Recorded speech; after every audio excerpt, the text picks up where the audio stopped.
Hello everyone, Kisa here, and I'm back with a deck profile because VRO 2023 just ended. And if you've been following me on Twitter, you'll know that I topped once again. I saved the streak. Didn't happen in the AO region, but it happened in the NA region this time. It's a pretty fun event. I mean, as usual, for me that who doesn't have big events close, just having the ability to play for prizes, it's really good, and I'm really happy about it. So once again, thanks to Bushiroad for organizing BRO and letting me and many other people who do not have access to events be able to show themselves on the big stage. And now let's talk about what I played. So in the lead up to the event, obviously, if you've been following or you watched the stream, you know that I played quintuplets, and I played the 8 standby deck. And why did I play this? Mostly because I was in the kitchen cooking and everything was burning. Like, it was a disaster. I cooked dal and it wasn't working. It was just not working. You have the Niji package that can trump over basically anything, but I just didn't have the power. The deck was like okay against Alice, but just awful against the rest. So I just had to do something else. Then I thought like maybe I should build like 8 wind, and I didn't have enough Rickies to like support the plan. So yeah, that was a bad thing. That was bad, very bad. So I just defaulted back to Quints, but we made a lot of changes to the list, and overall just the game plan has changed significantly, or maybe not so much, but the way we approach the matchups has changed a lot. Yeah, of course, we're starting with the 8 standbys. Level 0, so we play 3 copies of the Ichika.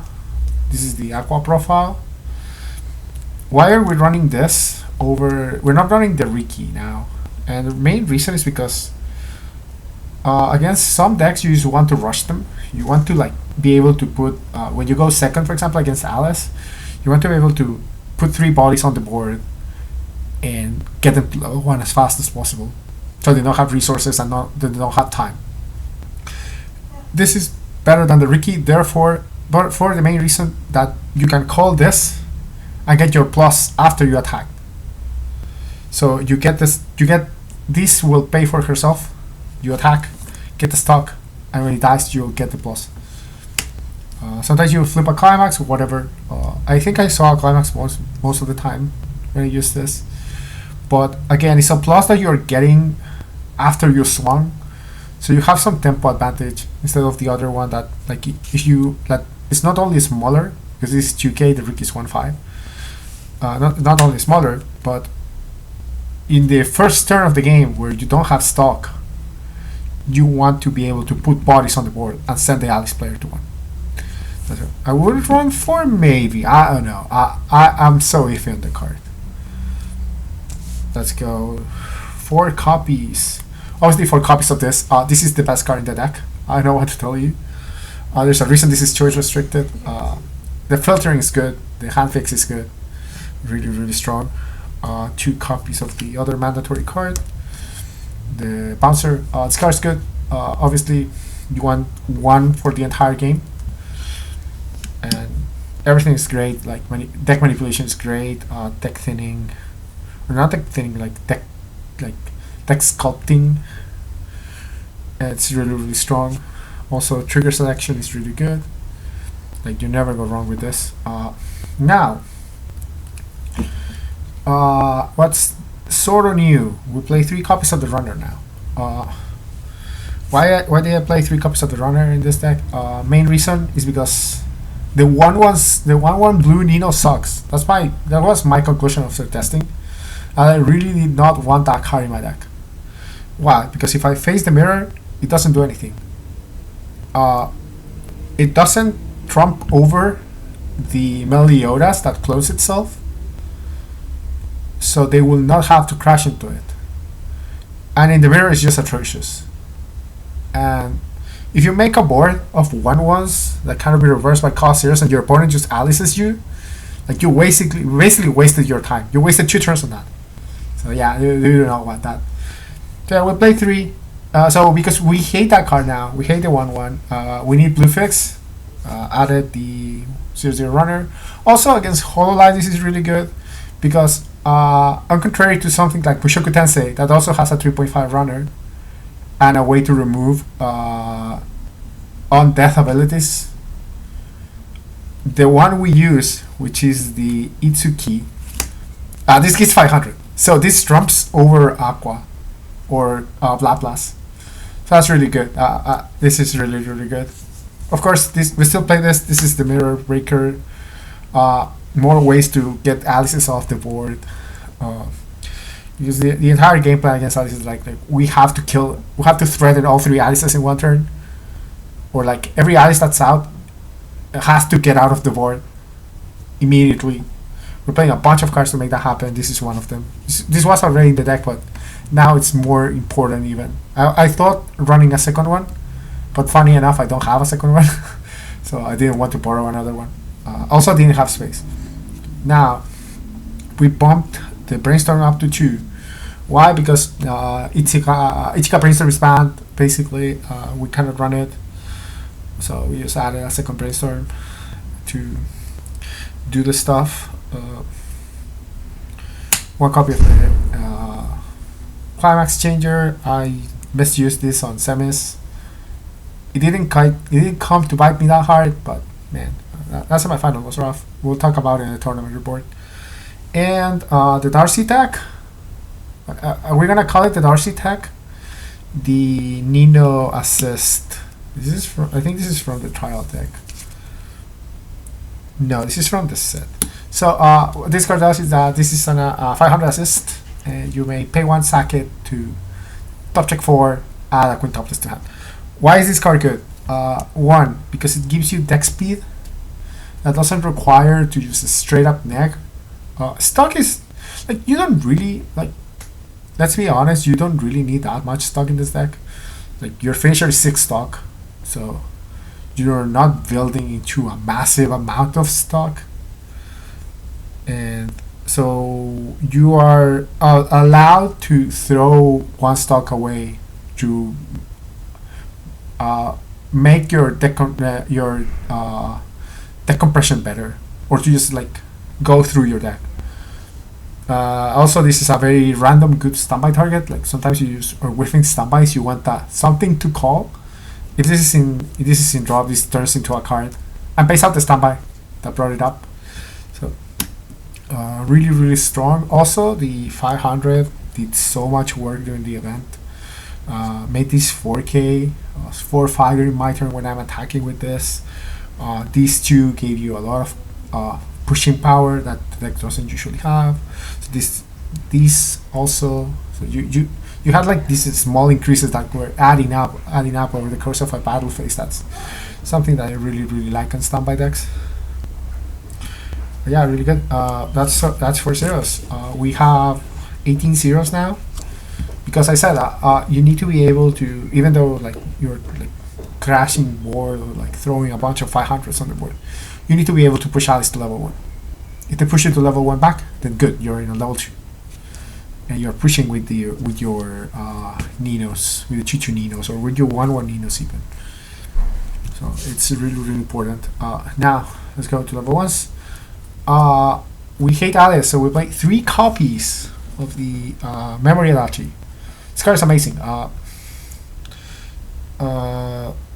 The first effect never comes up, which is you can, if you're level 3, you can sack this to forcefully swap something or hook something to the front. I don't think I used this effect all day during the entire event. It did come up in practice, but it's very rare. But the most important part is that it's just a Memory Adachi. It's amazing.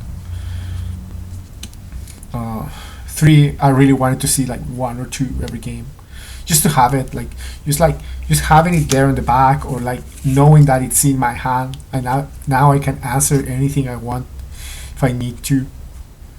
Really important. We play 4 copies of the 1/1 Nino, and we play the 5th copy, which is the Ichika from the TD. Okay, why only 5 red standby targets besides the 3 Onachi, of course?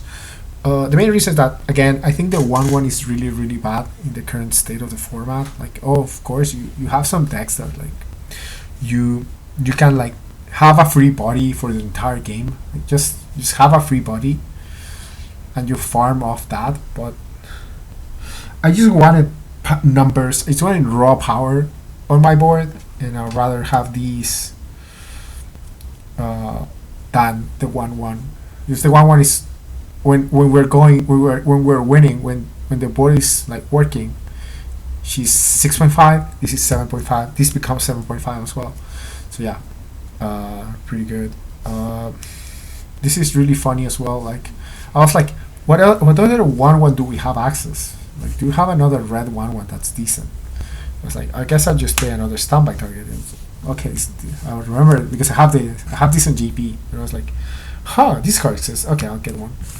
Shoutouts to Heinz, who lent me the cards to finish this deck. That's for level 1s, level 2s, obviously 4 copies of these. I don't know what to say.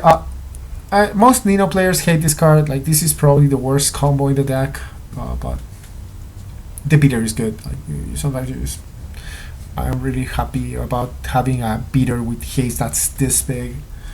This is one of the reasons why you are able to contest Alice at all. You can dodge the memory kick counter, which is huge in the matchup. So yeah. Speaking of memory kick counters, I'm playing 1 and the anti-change. I never used any of these. Both of these, I just either threw them away or just never saw them. Oh wait, no. I used the memory kick counter on my feature match against Mocha. That was good. That was okay. So yeah, this is this is decent just because, also besides the fact that it's the anti-chain counter of choice, she's Nino named, and I was slightly afraid I was low on Nino names after all the changes I was doing to the list. So I'm glad that it kept it. Nino named, another good characteristic of the card. And then onto level 3s, of course, we play 4 of the level 3 combo. These probably will get restricted to 2 at some point, but I don't know. Meta is shifting, and I don't think this deck is like that powerful as Salas. So but this is one of the best finishers that the English format has right now. So there's a chance that it gets hit. 2 copies of the early play. I didn't early play that much today. Just that is good to have. There's more options in the upcoming sets, but pretty good. Of course, this card really good. But the way I was playing the deck, I was like super low. I was so not worried about building my level 3 boards that sometimes, like, if I was standbying these just to have them instead of standbying the big board. One copy of the Miku. This card is amazing. This card did a lot of work today. Today mean the entire event. This card did a lot of work. Incredible. Never used the hand effect because this. Like, I was usually standbying this. I was like, I'll need the Adachi to push damage. I'll need the ICTL to push damage. So please come out. And this. I don't know what to say. This card is good. I'm running 1 now just because it's.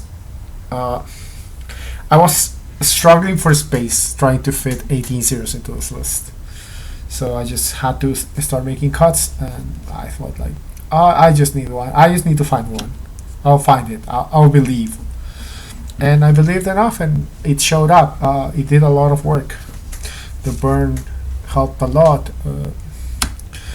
The changing to cards in hand to let me heal, it's really good. This card is nuts. But yeah, that's the list. tournament report. I went in AL. I went 0-2. That was a disaster. I think I lost to GGO on round one. That was awful. Then I lost the mirror. The mirror was fine. Then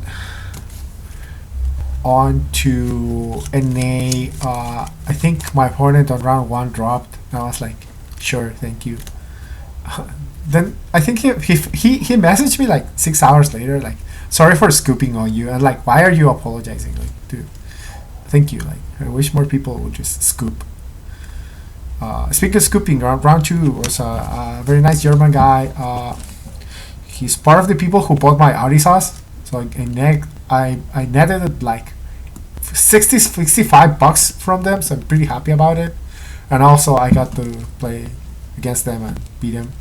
It was a fun game in the beginning, but then he just realized he was like Omega bricked and then he couldn't play, so he scooped. Round 3 was feature match against Mocha. That match you'll probably find on YouTube later. That was a really good game. I think we both played really well, but I managed to get the job done. Round 4, I lost to YV with his like 7 deadly sins list. I'm starting to think every day that the brainstorm is super broken. The one that combos with the stock soul. I think that card is too good for its own good. Because it facilitates a bunch of stuff. The fact that your brainstorm has like a blessing combo that doesn't even remove the card from the board is like super stupid. And it has decent selectivity too. It's not the worst. Your series are that good. Just go for it. Then round 5, I think it was Hololive, it was Canada Marine, and then I'm playing against Okayu Sora. The Okayu Sora guy almost beats me, and that would have ended my run because that guy was like 3-2, I think, and I was 4-1. So that would have definitely killed my run. But it didn't, thank God. Last round was against Asuna, very good player. I think he already won a Bureau, but he's really good, of course. He managed to put 3 Alices on the board. He was on SAO. He managed to put 3 Alices on the board, but he didn't have the climax, so I just like started picking apart the board little by little because he wasn't blasting off the combo. And then we just won the game. Also, then we went to top, play against Alice again. And my opponent bricks kinda heavily. He manages to put, I think, because I rushed the living crap out of him. He was very bad on playables. I think all the zeros came passing by, and he was very low on playables at the beginning. So when he goes for the Alice combo, he slaps the climax. And he's like, he's going to his drop, and I'm like, you don't have the condition for the Alice. And that's very rare, but yeah, he didn't have full board, so he whiffed the combo. Then on the following turn, he built, I think he double comboed. And then I just like, after I dealt with the Alices, I ran away with the game, and I think I didn't get to level 3. He just died at level 2. Then semis was on stream. That was painful. I sent him to sent 2 Alices to memory. So some people ask like I overcommitted for a second Adachi in the match, and I'm like, he triggered an Alice on the past turn, and he had 1 in drop. So if I memory Adachi both Alices, he basically was out of the Alice game plan. So I went for it. I got there, and then he has triple canceled 4 turns in a row. I don't know what to tell you. Also I couldn't even play my last turn of extra turns because he took too long on his turns. But it is what it is at this point. Like I lost the game fair and square. I think so. So it was painful, but nothing to do about that. And yeah, and then I won third place against Kobayashi. I was like, this is the right deck load? Yeah, this is the right deck load. Okay, sweet. Swift game. The deck, like, there's a reason Kobayashi is not that good. I even misplayed like a couple of times. I should have been replacing my one because he had like the level 2 killer, and he was like planning on just staying on that, and I was just killing them. He was saving them, recalling them, and I was like, maybe you should have just after the second or third turn of this, I was like, maybe you should have just overplay my choo-choos with 1/1s, and I would be like winning harder. But it didn't matter. Like I was winning super hard. He had a lot of compression, but he used eight straight from like 2-3 to like 3-2. And then the following turn, I just triple Nino. He died. I started like I think I triple Nino or like I was about to. I had enough to like triple Nino, but I stand by the AC tail and I just started IC tailing to force bad refreshes. So, yeah, really good. Yeah, third place. I am happy about it. I think the deck behaved pretty well. I think the list was solid. Got a little lucky, but as everyone says at some point, you have to get lucky to get to do well events.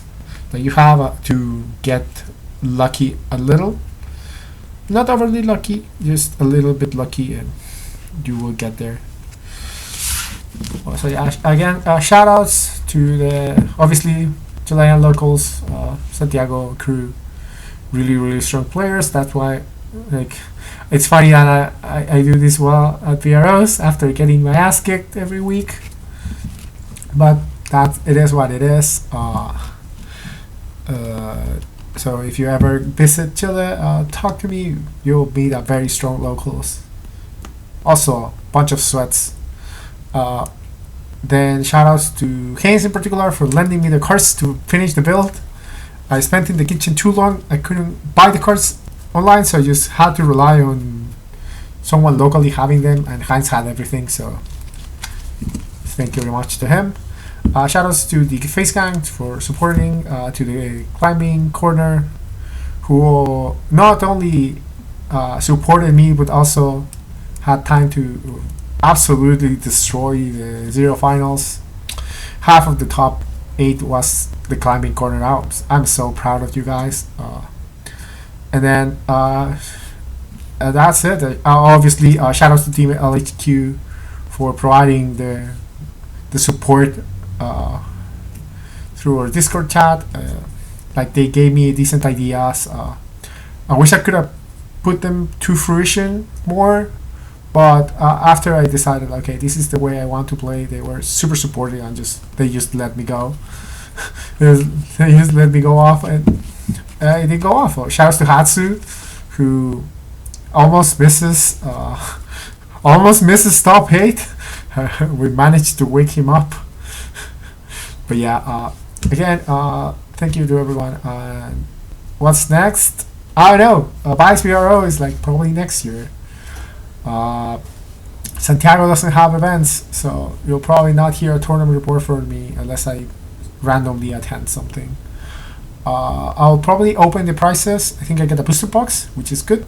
I like opening booster boxes, especially when I don't have to pay for them. Also, I'll get one of the CrownJet promos. We mean it's a quintuplets climax. This is, I don't know why they chose that card, but yeah, I'll get one. I'll call it the CrownJet promo because it's CrownJet themed. But yeah, I'll get one. You'll see that soon. I don't know if I'll sell that. I don't know. My honest opinion is that I don't know who will buy it. This is not like the Leo Rampier, which was an actually playable card, or like the last VRO that also had a really good playable card. This is not a playable card, but I don't know what to do about that. I'll just have it. It's a very pretty card, so hopefully it looks good when it comes out. And hopefully I get like a booster box of either like Quint's movie or Avatar. Avatar would be nice, so I don't have to buy a box, because I was buying a box of Avatar just to open. So I'd rather get a one free and not have to pay for it, especially because I'm probably not playing the set. But yeah, thank you very much to y'all for watching. And if you want to like ask stuff about the deck log will be in the description, and like you can find me on Discord or Twitter. You can ask me stuff. Yeah, see you guys in the next one. I don't know when it will be, but it will be very soon. Take care, everybody. Bye bye.